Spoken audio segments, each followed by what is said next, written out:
Bonjour et bienvenue avec Armarius pour ce nouvel épisode où on va parler d'Adolf Hitler. Qui était-il et comment il a fait pour arriver au pouvoir? Alors, petit clin d'œil. Charlot, celui en plus qui a fait le film Le Dictateur. On est d'accord. Quelqu'un qui a su rendre Hitler complètement stupide quelque part à travers son film. Alors ça c'est Charlot. Et ça c'est Adolf Hitler. Vous voyez, c'est pas du tout la même chose. Et pourtant on a la même moustache. Voilà. Voilà qui est Adolf. C'est pas un Charlot. Et non. Alors, on le reconnaît toujours avec sa petite moustache, évidemment. Sa croix de fer qu'il porte en permanence, ça aussi, c'est d'Adolf. Mais donc, qui était Hitler et comment est-il arrivé au pouvoir? La réponse est peut-être compliquée. Alors, on va essayer de faire simple, rapide, le plus clair possible. Alors déjà, Hitler est né le 20 avril 1889. Vous voyez, s'il y en a qui était encore vivant, vous imaginez l'âge qu'il aurait, c'est pas possible. Et certains historiens disent d'ailleurs, pour la petite histoire, qu'il est né le 20 avril. Il est né le 20 avril, on en est sur lui. Mais il y a un gars qui s'appelle Jésus, qui, d'après certains historiens, serait né aussi le 20 avril. Mais je pense qu'ils n'ont pas le même ascendant. Ça doit être ça. Un truc comme ça. Ou alors ça prouve que l'horoscope n'est pas une science exacte. Peut-être aussi. Donc Hitler, revenons à Hitler. Il est né en Autriche, en 1889, le 20 avril. Donc premier point sur Hitler, il n'est pas allemand. Il est autrichien. Il va devenir allemand très tard. La nationalité allemande, il va l'obtenir, mais très très tard. D'accord ? Alors si on parle un peu de lui, de son enfance par exemple, si on est sur qui il était, il a eu une enfance un peu difficile, et puis il va être un adolescent difficile. Il est en opposition avec papa. On dit que de faire son adolescence un peu dure, ça fait un adulte équilibré, ben pas là. Pas là du tout, d'accord? Il aime plutôt les arts et la musique, et la peinture, forcément. Et son père n'est pas d'accord avec lui parce qu'il veut le faire intégrer plutôt dans tout ce qui est administratif. Il va d'ailleurs tenter, il aime la peinture et il va tenter par 2 fois les Beaux-Arts à Vienne. Et à chaque fois, il sera rejeté.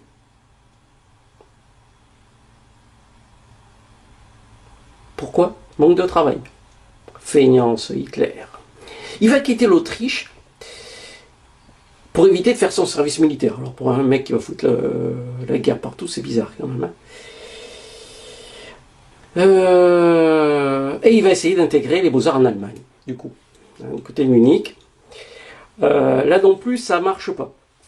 Alors il vit en dessinant des cartes postales, des petits tableaux, qu'il va même pas vendre lui-même parce qu'il trouve ça trop déshonorant. C'est un copain à lui qui va les vendre. Et puis, enfin, il clochardise, quoi. Et il va arriver à la guerre de 14-18. Et là, à la guerre de 14-18, il va intégrer une compagnie d'infanterie, d'accord, où il n'a jamais véritablement combattu. Alors il va se battre du côté allemand, c'est pour ça qu'il va obtenir la nationalité allemande plus tard, mais en plus en faisant jouer des appuis politiques, ça s'est pas fait tout seul. Lui, son boulot, après quelques mois de guerre en première ligne comme tout le monde, c'est l'estafette, c'est-à-dire c'est celui qui porte les messages. D'accord ? Donc il n'est pas tout le temps en première ligne, mais il sera quand même blessé, une fois à la cuisse, en 1916, et après il va être gazé, voilà, et qui perdra la vue à un moment donné à cause de ça. Il va respirer des gaz. Il va obtenir sa fameuse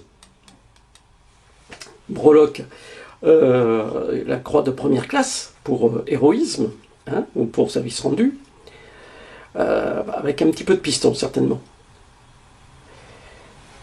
Voilà, il va être blessé aux yeux, donc je vous le dis, à cause des gaz, et il va être réformé à la fin de la guerre pour cause de cécité. Après la guerre, il rentre progressivement dans la politique, et on n'a pas l'impression du moins que c'est vraiment une volonté au départ. On ne le sent pas très politisé. Voilà. À part que, pour lui c'est difficile cette défaite, mais comme beaucoup d'Allemands. La défaite de 14-18. Il adhère quand même à un groupe où il y a beaucoup d'anciens combattants qui pensent comme lui que cette guerre, les Allemands auraient pu la gagner et que l'on a volé la victoire aux Allemands. Et les responsables, ce sont les banquiers, les juifs et les francs-maçons. Voilà. Hein. À trop vouloir la paix, ces groupes politiques pleins de francs-maçons un peu trop timorés pour lui, c'est eux les responsables. Voilà. Et il va adhérer à un parti tout neuf qui s'appelle le Parti national-socialiste des travailleurs allemands. Hein, on en a parlé un petit peu sur l'Allemagne sous Adolf Hitler. Il va rentrer dans ce parti en 1920, vous voyez. Il va monter assez rapidement les étages, on va dire, de ce parti, parce qu'il démarre quelque part. Et en 1923, avec d'autres, il est à la tête d'un coup d'État qui va échouer misérablement, pas préparé, et il va être incarcéré pendant quelque temps. Et pendant cette incarcération, pendant ce temps en prison, il va dicter un livre à son secrétaire. Lui, il n'écrit pas, il dicte. Ce livre, c'est Mein Kampf. Mein Kampf, mon combat. Hein, si on le traduit en français. On voit quoi? On voit qu'en Allemagne, dans les années 20, c'est la crise économique. D'accord? Hein, c'est dur. Pour les Allemands, c'est très dur. 1929, la crise de Wall Street, la crise américaine donc qui s'exporte à l'Europe, enfin de différentes façons, chez les Allemands direct, chez les Français c'est plus dilué. Ça remet une couche par-dessus tout ça, 6 millions de chômeurs en Allemagne. Et ces contraintes économiques, ça va être la base du parti politique d'Adolf Hitler, le futur parti nazi. D'accord? On va dire qu'il va devenir il est dans un parti populiste, c'est-à-dire qui va dire ce qu'attend le peuple. Hein. Et puis ça va bien marcher. Il va être nommé chancelier en 1933. Puis il prend tous les pouvoirs en 1934.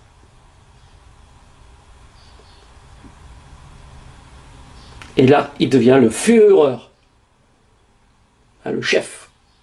D'accord?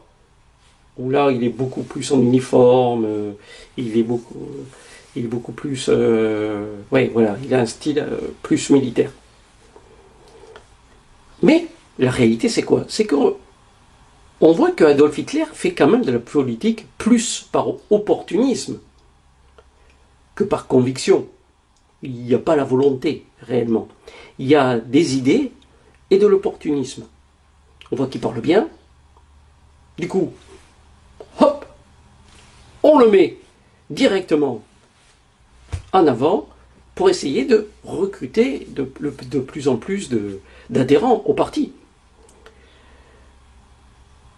Et dans ce côté opportuniste, il va rencontrer, dans sa chance plutôt, ou pour le malheur d'autres, des industriels qui ont peur du communisme. Parce que le communisme, c'est les riches, on leur prend tout et on distribue aux pauvres. C'est ça la grande idée du communisme, si on l'applique bien.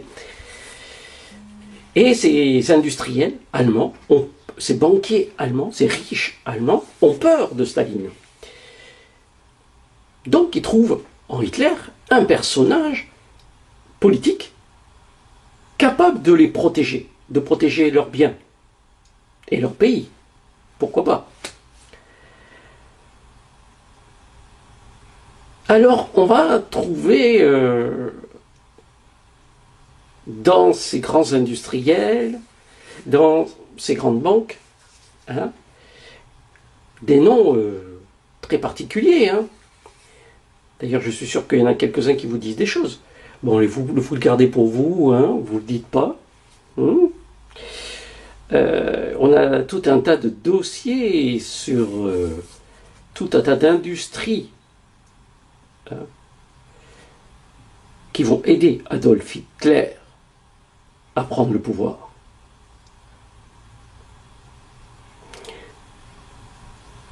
Puisqu'elles vont aider ces industries financièrement, le parti nazi d'Adolf Hitler, à arriver au pouvoir et à le garder. Et par la suite, ces industries vont profiter des commandes de l'État d'Adolf Hitler. Alors on pourrait citer, mais vous le gardez pour vous, hein, les entreprises automobiles, déjà allemandes, Mercedes, il roulait qu'un Mercedes, Adolf Hitler, Opel, Porsche, dont le directeur ira jusqu'à même prendre sa carte au parti nazi, hein, sans aucun problème. Hein. Voilà, il a porté le badge avec la croix gammée. Hein. Volkswagen, qui n'existerait pas sans la volonté du Führer. Car c'est le Führer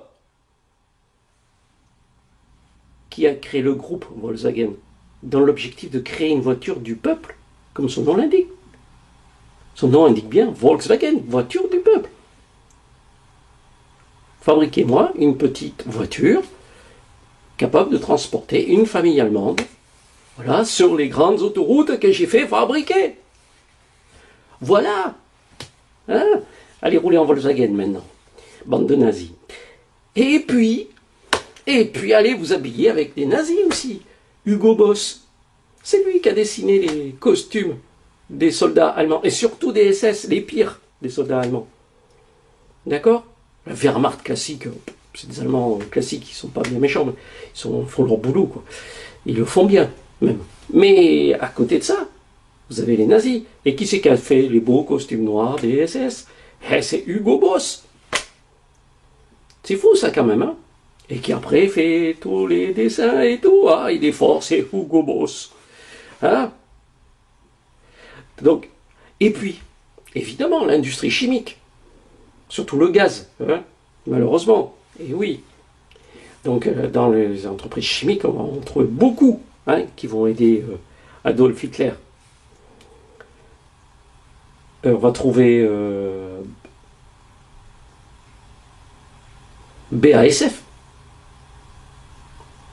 groupe de chimie, encore, qui existe encore. Bayer, celui qui a racheté Monsanto. On a même des lettres de Bayer demandant à des camps de concentration de lui envoyer des cobayes humains féminins pour voir les effets de leurs produits chimiques sur ces femmes. Et on a la deuxième lettre disant ben, les 24 premières que vous nous avez envoyées, elles sont mortes, vous ne pouvez pas nous en envoyer d'autres, s'il vous plaît. Hein?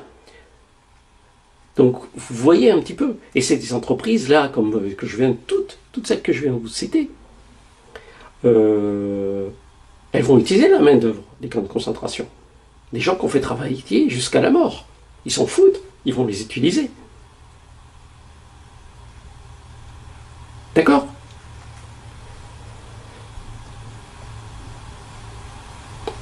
Et ce qu'il y a de terrible, c'est qu'elles existent toujours, ces entreprises, et que vous êtes content de les utiliser.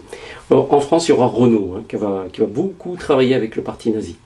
C'est pour ça qu'à la fin de la guerre, il sera puni. Voilà. Ah, il y a le groupe Siemens. J'allais oublier le Siemens. Quand même, ça existe depuis longtemps, Siemens.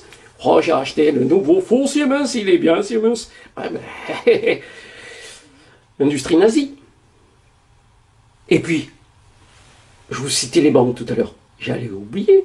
Une grande banque, quand vous voyez la pub à la télé, c'est une banque assurance Allianz, avec un Z à la fin. Hein? Le groupe Allianz. Voilà, tout ça, c'est des petits nazis. Enfin, c'était. D'accord. Voilà. Hein? Et puis, ils vont être bien aidés. Puis, comme il est au pouvoir, après, grâce à ces gens-là, le Führer, Heil Hitler, le fameux Heil Hitler, je ne fais pas le signe, ça fait mal au bras. Et ben, grâce à tout ça, il va pouvoir accentuer la persécution sur les juifs, sur les tziganes, en mettant en avant la supériorité aryenne, des grands blonds aux yeux bleus, et tout ça dans l'esprit de revanche de la guerre de 14-18. Ya. Et dans cet esprit de revanche de la guerre de 14-18, il va relancer l'industrie allemande. Ça va faire baisser le chômage. Justement, il y en avait plein de chômeurs. Mais il n'y en a pratiquement plus. Il va relancer le chômage, il va agrandir l'armée, ce qu'ils n'avaient pas le droit de faire depuis le traité de Versailles en 1918, quand ils avaient perdu la guerre. Lui, il va remettre le service militaire. Ça en fait des millions de gens là, que vous envoyez tout d'un coup faire des choses et qui sont plus au chômage. Hein. Et une fois qu'il a bien relancé ses industries, qu'il a bien rééquipé son armée, qu'il a bien entraîné ses soldats, eh ben, il se lance dans la conquête. C'est normal. Une fois que vous avez plein de petits bonhommes que vous pouvez agiter, plein de chars, plein d'avions, vous dites ouais, allez, c'est la conquête. Donc il va prendre l'Autriche. Après tout, c'était son ancien pays. Il est né là-bas. Hein. D'ailleurs, les Autrichiens se font envahir, hein, je vous rappelle, sans rien faire. Et puis la Tchécoslovaquie, pardon. Et après, en septembre 1939, en Tchécoslovaquie, on appelle ça l'affaire des Sudètes. Hein, parce qu'il dit que chez les Tchécoslovaques, il y a une partie qui s'appelle les Sudètes, ce sont des Allemands. Donc il veut les récupérer, mais en fin de compte, il récupère tout le pays, pas qu'une partie. Et en septembre 1939, il attaque les Polonais. L'excuse du couloir de Danzig, ça s'appelle. Voilà. Danzig, c'était allemand, ils veulent récupérer. Et c'est là que commence la Deuxième Guerre mondiale. Pour aller au plus court, on sait comment il finira, hein, dans un bunker, en se mettant une balle dans la tête. Et ça sera la fin du Troisième Reich, qui aurait dû durer 1000 ans. Et oui, heureusement qu'il y en a qui se sont battus, parce qu'autrement là, je vous ferai la même vidéo, mais en allemand. Hein. D'accord ?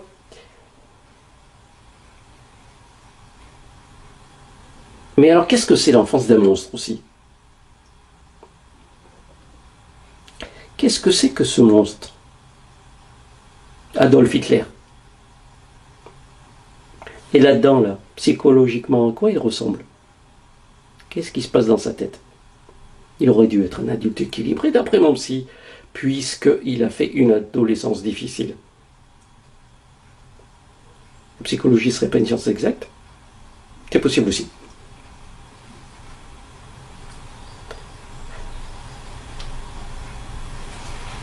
On sait qu'il est arrivé au pouvoir grâce à son génie oratoire. Il savait galvaniser les foules. Il savait parler, aussi bien à la radio qu'en public.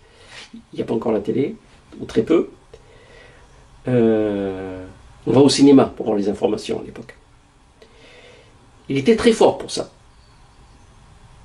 Et je vous rappelle que c'est d'abord pour ça qu'au départ on le met en avant, Parti national socialiste des travailleurs allemands. Mais quand on y réfléchit, il parle bien, il est très fort comme orateur, mais sa vie reste quand même plus proche d'un SDF avant la guerre de 14-18. Il ressemble plus à une sorte de sans-abri hébergé dans un refuge, avant cette époque-là, vivant de reproduction de cartes postales, faisant des toiles, et en étant paresseux. Parce qu'on lui reproche tout le temps de ne pas travailler. Puisqu'on sait que même la vente, il ne voulait pas le faire, parce que c'est pas bien, vendre, c'est pas bien, c'est pas de son truc. Hein. Voilà, c'est son ami qui lui vendra ses toiles. Ah, sacré bonhomme. Proche d'un SDF. Mais heureusement, il y a la guerre pour lui. Et il y a un parti. Déjà pas mal. Ah, quelque chose d'important à souligner aussi. Je n'y suis pas d'origine juive.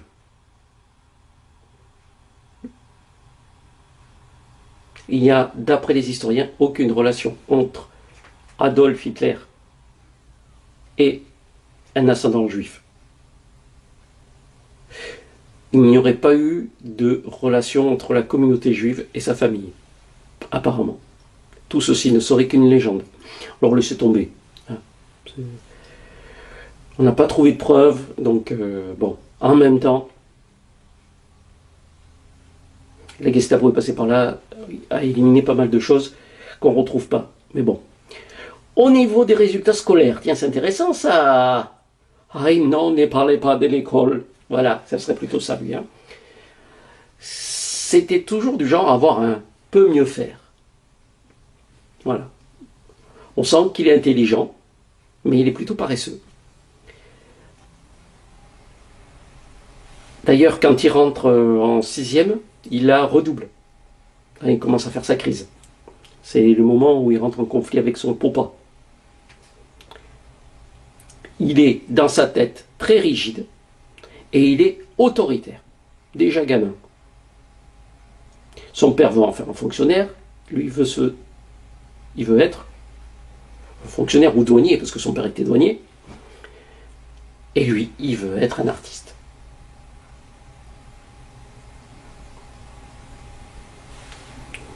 Et c'était alors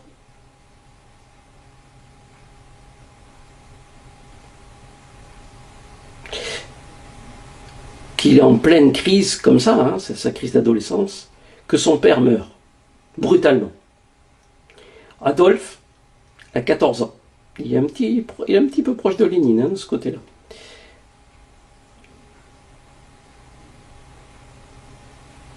Et peut-être, je dis bien, ça expliquerait le côté paranoïaque d'Adolf Hitler.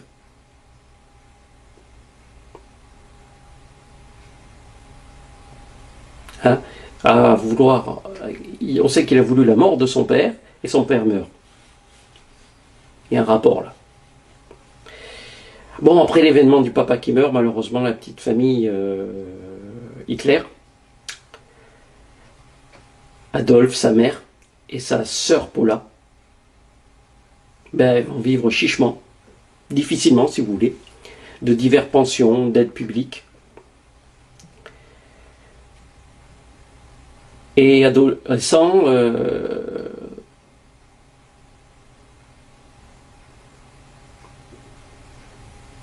il passe à la pension, du coup. Il va dans une pension. En internat, voilà. Il est décrit quand il est ado, donc, comme un élève doué, mais buté. Tiens, ça vous étonne pas, hein, mais bon non plus. Irascible, oh, on ne peut pas le contrarier, le pauvre. Peu travailleur. Donc il fait les choses certainement très rapidement, et puis après il laisse tomber. D'où l'idée du peut mieux faire en permanence avec Adolf Hitler. Et quand même, il va abandonner les études à 15 ans, prétextant qu'il n'est pas bien, qu'il n'est pas en bonne santé. Il ne va pas jusqu'au bout de sa 3e. J'en avais pas besoin, j'étais un génie. Voilà. C'est le portrait de Adolf Hitler à l'adolescence, ça. Hein? Ce qui est marrant, c'est que je repense à qu'il est né, Jésus, pour certains historiens, est né un vrai avril 1889, et lui, il serait né un 20 avril, non, Hitler est né en 20 avril 1889, et Jésus serait né un 20 avril aussi. Et Hitler, ça veut dire charpentier. Le père Jésus était charpentier. Bon, faut pas trop réfléchir là. Allez, on ferme la parenthèse, c'était nul. Alors, on revient à Hitler. Artiste médiocre. Soldat raté. Refusé aux Beaux-Arts de Vienne. Aux Beaux-Vienne des Arts. Aux Beaux-Arts de Vienne. Refusé aux Beaux-Arts de Munich. Pour travail jugé insuffisant. Compliqué quand même, hein, pour lui. Sa maman décède en 1907. Cancer du sein. Il est terrassé par le chagrin, il a 18 ans.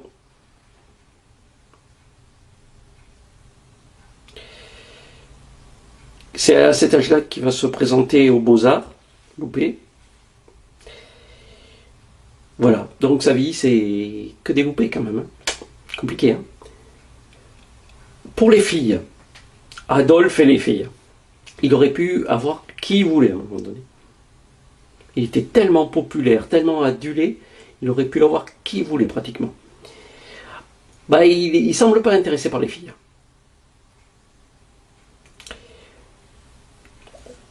Je ne sais pas si c'est vrai. On dit qu'il avait une maladie, c'est-à-dire que c'est une de ses testicules ou ses testicules n'avaient pas migré vers les bourses. C'est précis. Hein. Crypto quelque chose.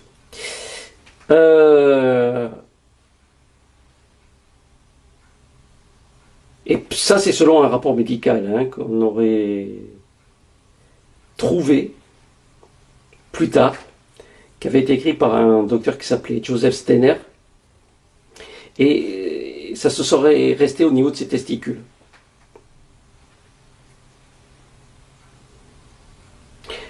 Alors, on sait que souvent, ce phénomène, cette anomalie, entraîne une stérilité. Donc, pas possible de se reproduire. De l'impuissance aussi, c'est possible. Et des fois même l'absence de libido. C'est-à-dire de désir du sexe opposé. Donc il est possible que sa seule liaison connue, qui était celle d'Eva Braun, sa dernière maîtresse, qui va tuer le jour où il se suicide aussi, celle qui va rester avec lui jusqu'à la fin donc, ben, il est possible que cette relation soit restée purement platonique, c'est-à-dire on est l'un avec l'autre, mais on ne couche pas ensemble. Et voire même que Hitler n'ait jamais connu l'amour charnel. Allez savoir. Même si on lui prête aussi une relation ambiguë avec sa nièce. Eh oui, avec sa nièce, qui s'est suicidée d'ailleurs, hein, à force d'être à proximité de lui. Comme quoi l'individu était toxique.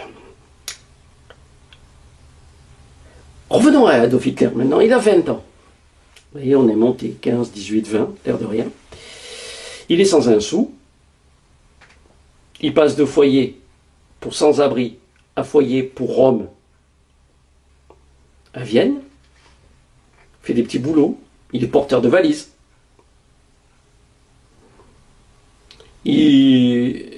Mais il refuse vraiment de travailler. Il trouve ça complètement ingrat. Il a tout.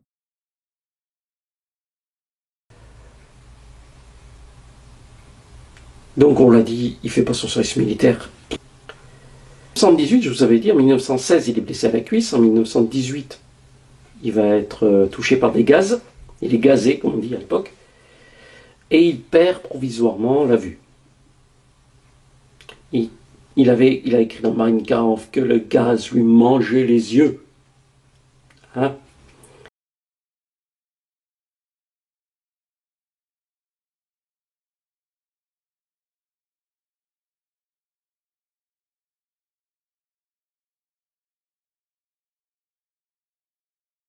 Je crois que c'est à ce moment-là qu'il reçoit la breloque. Il croit faire première classe, parce qu'il avait déjà la deuxième classe et il reçoit la première classe. Voilà, parce qu'il y a différentes classes de croix de fer. Et il y a quelque chose d'assez surprenant. Au moment où il est à l'arrêt, où il a les yeux brûlés, il apprend que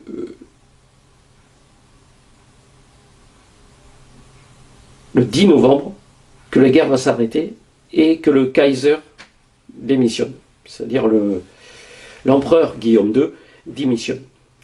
Et il dit que là, tout d'un coup, il va, alors qu'il retrouvait la vue, il va de nouveau avoir une cécité dite traumatique, d'accord, ou hystérique. Hein, c'est assez particulier.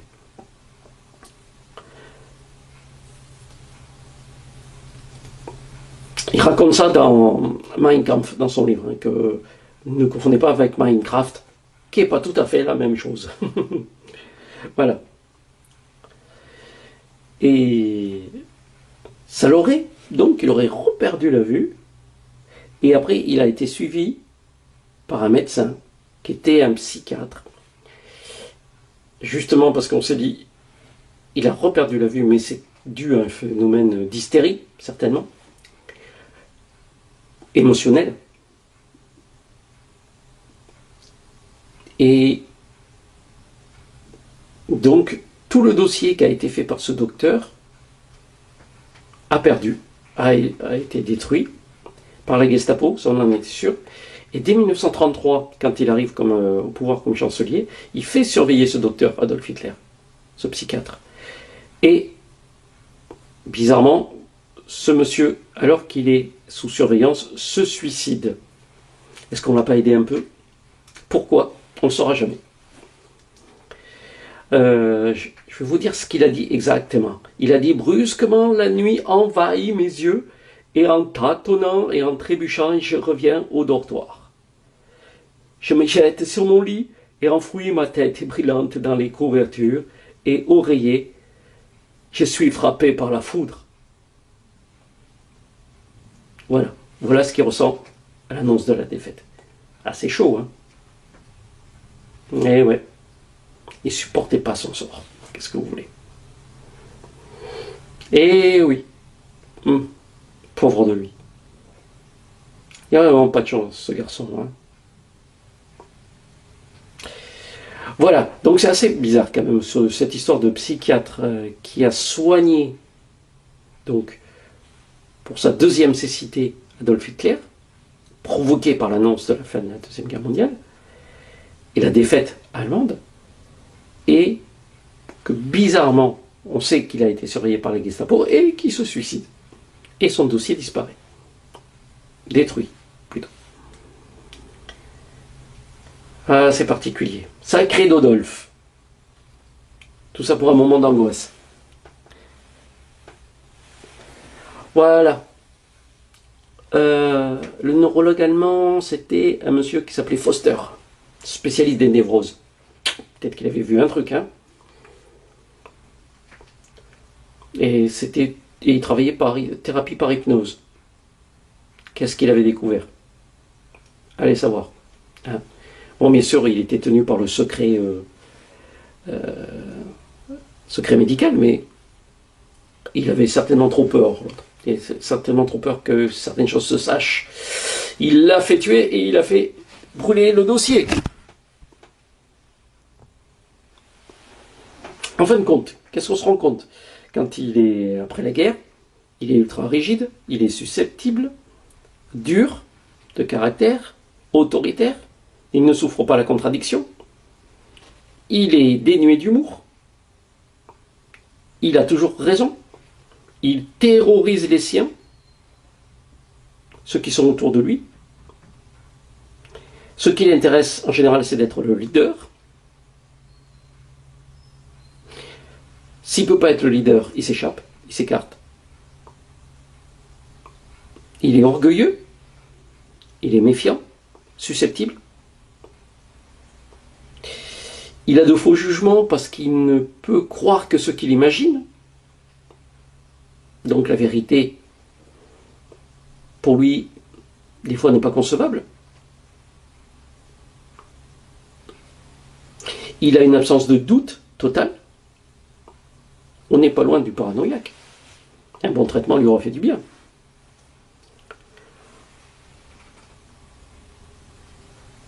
J'ai lu il n'y a pas longtemps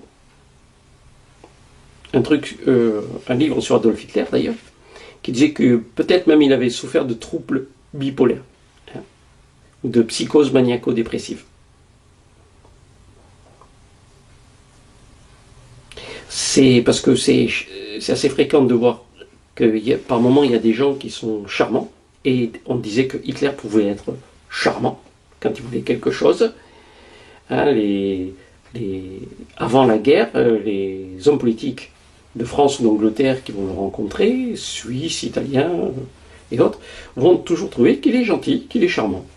Voilà. Et puis par moments, il a des moments où il éclate complètement. Il devient agressif, paranoïaque. Voilà. Hein. C'est assez particulier. Et les grands ennemis qui s'étaient trouvés, ben, c'était les juifs, malheureusement. Voilà.